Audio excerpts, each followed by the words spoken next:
Viral দিদি একদম বেটে বলে ছক্কা মারে। আজকে আমার এরিয়াতে দাদা এসছে, অনেক অনেক ধন্যবাদ দাদাকে এবং অনেক স্বাগত। আজকে আমরা সবাই এখানে একত্রিত হয়েছি, আমরা চাই পরবর্তী আরো সুন্দর বাংলা করার জন্য। সবাই চাই একটা খুব আমাদের শিক্ষা, শিল্প, স্বাস্থ্য সব দিক যেন একটা ভালো বাংলা গড়ুক দাদার হাত ধরে। তা আমরা সবাই বলুন আজকে ভারত মাতা কি, ভারত মাতা কি, ভারত মাতা কি।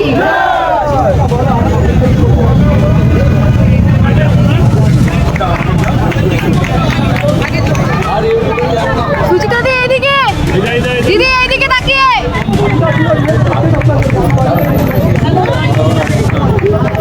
সুচিতা দি এদিকে। বন্দে মাতরম, বিজেপি জীবতং, বন্দে মাতরম।